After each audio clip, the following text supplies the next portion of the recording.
5 780 constats d'infraction en une seule journée autour des écoles.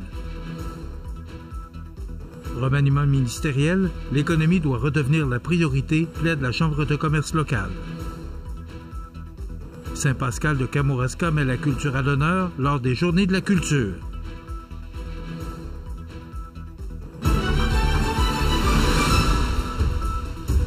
Vendredi 12 septembre 2025. Bonjour mesdames et messieurs et bienvenue à votre bulletin d'information régionale sur le réseau de télévision CMA TV. La Sûreté du Québec a mené, le mardi 9 septembre dernier, une vaste opération nationale de sécurité routière afin de protéger les élèves dans leurs déplacements quotidiens. Cette mobilisation, déployée simultanément sur l'ensemble du territoire, a donné lieu à 796 opérations policières, ciblant les zones scolaires. L'objectif était d'assurer la sécurité des jeunes entre leur domicile, l'arrêt d'autobus et l'école, que ce soit à l'embarquement, au débarquement ou durant le trajet. Pour y arriver, la Sûreté du Québec a pu compter sur la collaboration de plus de 30 partenaires, incluant l'ensemble des corps policiers municipaux de la province. Le bilan est pour le moins frappant.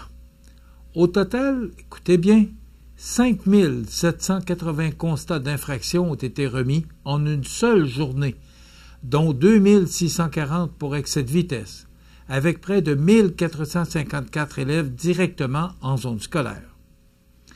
Les policiers ont aussi sanctionné 115 conducteurs pour non-port de la ceinture de sécurité, 216 pour utilisation du cellulaire au volant et 2 738 pour diverses autres infractions au Code de la sécurité routière. Fait inquiétant, alors que plus de 70 constats ont été émis pour des automobilistes n'ayant pas respecté l'arrêt obligatoire au panneau d'autobus scolaire. Une attention particulière a également été portée aux jeunes marcheurs, particulièrement aux élèves du primaire, plus vulnérables dans leurs déplacements à pied matin et soir. Entre ces périodes de pointe, les policiers ont ciblé les comportements à risque pouvant mettre en danger les enfants et l'ensemble des usagers de la route. Cette opération s'inscrit dans la stratégie en sécurité des réseaux de transport 2021-2026 sous le thème « La vie humaine au cœur de nos actions ». Celle-ci repose sur 5 axes dont le partenariat, l'intervention, la sensibilisation, la technologie et l'évaluation, résumée sous l'acronyme PIST. L'objectif ultime demeure la réduction des collisions mortelles et des blessures graves sur le territoire québécois. Avec ce bilan, les autorités rappellent à tous les conducteurs l'importance de redoubler de vigilance en zone scolaire. Chaque geste de prudence compte et contribue à protéger ce que nous avons de plus précieux, la sécurité de nos enfants. À la suite du remaniement ministériel annoncé mercredi par le premier ministre François Legault, la Fédération des chambres de commerce du Québec et la Chambre de commerce et d'industrie de la MRC de Montmagny lancent un appel clair qu'il est temps de replacer l'économie au cœur des priorités gouvernementales. Les deux organisations saluent les nouveaux ministres qui héritent de portefeuilles stratégiques. Parmi eux, Pascal Derry à l'emploi, France-Hélène Duranceau au Trésor, Bernard Drinville à l'environnement, Jonathan Julien au transport, Jean-François Simard aux ressources naturelles et Christopher Skeet aux relations internationales. Ces acteurs seront appelés à devenir des interlocuteurs importants pour le milieu économique. Jean-François Ritt, président de la Chambre de commerce de Montmagny, rappelle que la prospérité du Québec passe par la prospérité de nos régions. Selon lui, soutenir les entreprises, attirer des investissements, assurer la vitalité des communautés locales dépend directement de la place accordée au développement économique dans l'action gouvernementale. Du côté de la Fédération, sa présidente directrice générale, Véronique Proulx, insiste sur l'urgence d'agir. Elle souligne que le contexte économique est fragilisé par la guerre tarifaire, freinant l'investissement des entreprises. 4 priorités s'imposent, dont celle d'améliorer la compétitivité, accroître l'accès au marché, garantir une main-d'œuvre qualifiée en nombre suffisant et dynamiser les régions. La continuité observée dans certains postes clés est toutefois perçue comme un signal positif. Christine Fréchette à l'économie et l'énergie, Éric Girard aux finances, Jean-François Roberge à l'immigration et Jean Boulet au travail conservent leurs fonctions. Cette stabilité pourrait permettre d'agir rapidement face aux défis. Enfin, la Fédération et la Chambre de commerce manimontoise rappellent que les entreprises québécoises subissent une pression croissante, dis-je, dont la hausse des tarifs d'électricité, la multiplication des réglementations et les restrictions sur les travailleurs étrangers temporaires. Pendant ce temps, l'Ontario attire des projets stratégiques et les États-Unis misent sur des baisses d'impôts massives. Selon elle, le Québec doit offrir plus d'oxygène à ses entreprises et créer un climat d'affaires favorable pour demeurer compétitif. Saint-Pascal de Kamouraska met la culture à l'honneur lors des Journées de la culture. Tous les détails après la pause. C'est à travers le respect et le besoin de faire plus pour les familles en deuil et l'expérience qui s'est transmise de père en fils que la Maison funéraire Laurent Normand a su au fil du temps se bâtir une réputation de confiance. La Maison funéraire Laurent Normand à Montmagny. Laissez-nous vous accompagner.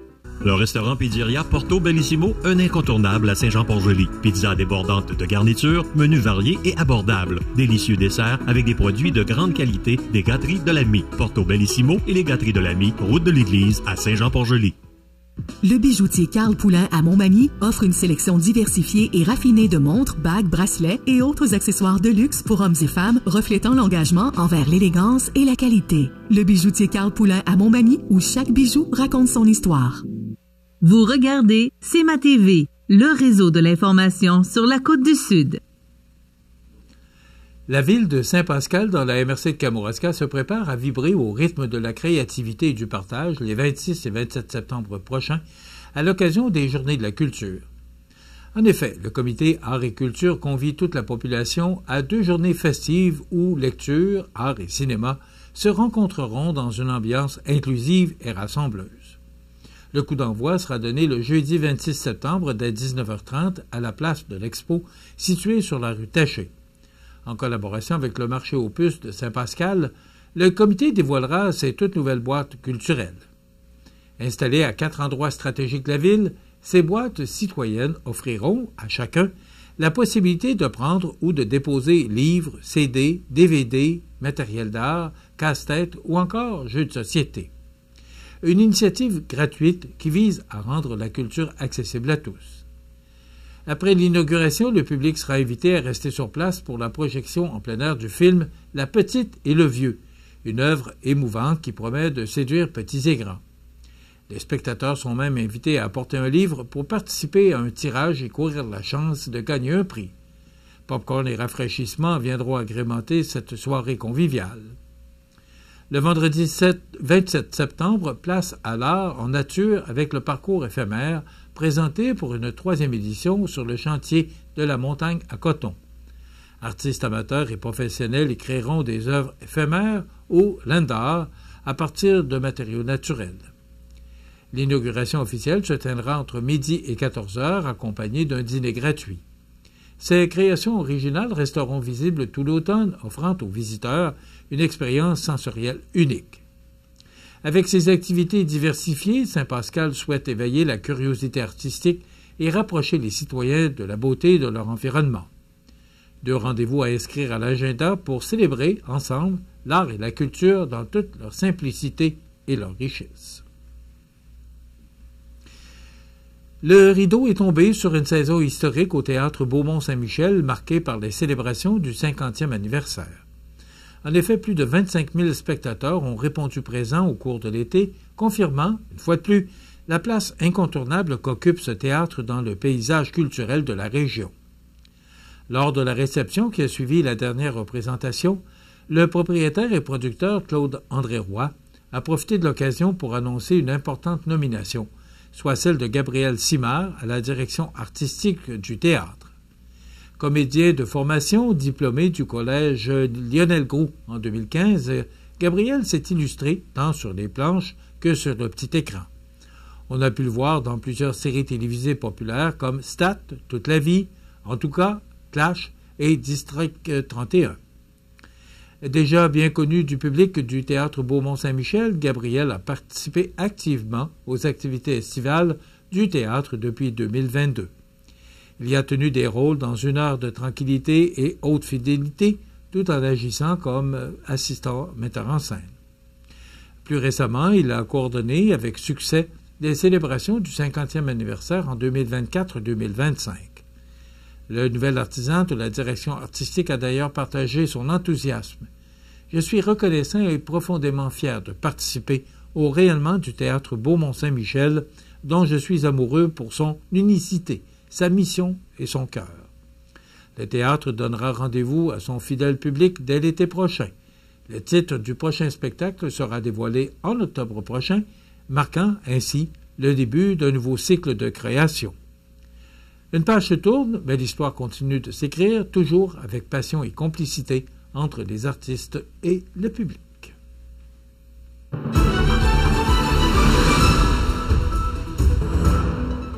Au sport, voici quelques nouvelles en vrac au niveau régional. D'abord, les séries se poursuivent dans la Ligue de baseball senior alors que le Toiture Pro Lemieux Pro Mutuel affrontera ce vendredi soir à Sainte-Marie les Rams de Sainte-Marie à Sainte-Marie à 20h et dimanche après-midi, la série se transporte au parc Marcel Desjardins de Montmagny pour le deuxième match dès 16h. Au hockey, l'Everest de la Côte-du-Sud disputera son premier match local à l'Arena de Montmagny alors que les hommes de Raphaël Saint-Laurent affronteront les Braves de Valleyfield dès 19h45. Sur la page Facebook de l'équipe, on nous informe que, dorénavant, il ne sera plus nécessaire de payer en argent comptant puisque maintenant, on accepte les paiements par carte à la billetterie. De plus, toujours selon la même source d'information, le gardien William Leclerc passerait une très belle semaine puisque le gardien Leclerc s'entraînerait cette semaine avec les Remparts de Québec. Nous lui souhaitons de profiter à fond des séances d'entraînement avec l'équipe de Québec. Enfin, soulignons que c'est samedi soir que se tiendra le gala 50e anniversaire du club de gymnastique Mani Gym. Des billets sont encore en vente auprès de l'organisation. En terminant, le centre de plein air de Sainte-Apolline poursuit sa transformation avec l'annonce de 3 nouvelles infrastructures qui viendront enrichir l'expérience des visiteurs et renforcer l'attractivité du site. En effet, dès les mois prochains, un bâtiment d'entreposage pour les équipements nautiques, un loft destiné à l'hébergement des sauveteurs, ainsi qu'une zone de jeu d'eau pour les tout-petits verront le jour. L'investissement total de 45 000 $ est rendu possible grâce au soutien financier du Fonds Région et Ruralité, volet 2 du ministère des Affaires municipales et de l'Habitation, de la MRC de Montmagny, de Desjardins et du Centre de plein air lui-même. Depuis plus de 2 ans, le conseil d'administration du Centre de plein air travaille à déployer une vision à long terme pour faire de ce site un pôle récréo-touristique incontournable. Voilà ce qui complète ce bulletin d'actualité du vendredi 12 septembre. Dans un moment, les prévisions de la météo, oui, bien sûr. Et le menu de cette émission, dans un moment, on vous présente une entrevue avec la candidate à la préfecture de Kamouraska, Mme Nancy Dubé. Et comme on a une promotion avec Gladius, Marc Fournier sera avec nous jusqu'à la fin de l'émission. On vous commentera un petit peu l'actualité. Bien sûr, on ne peut pas se passer de ces moments très agréables de commenter l'actualité du jour. Voilà, c'est le menu de cette émission du 12 septembre. Je vous souhaite donc une excellente émission à notre antenne.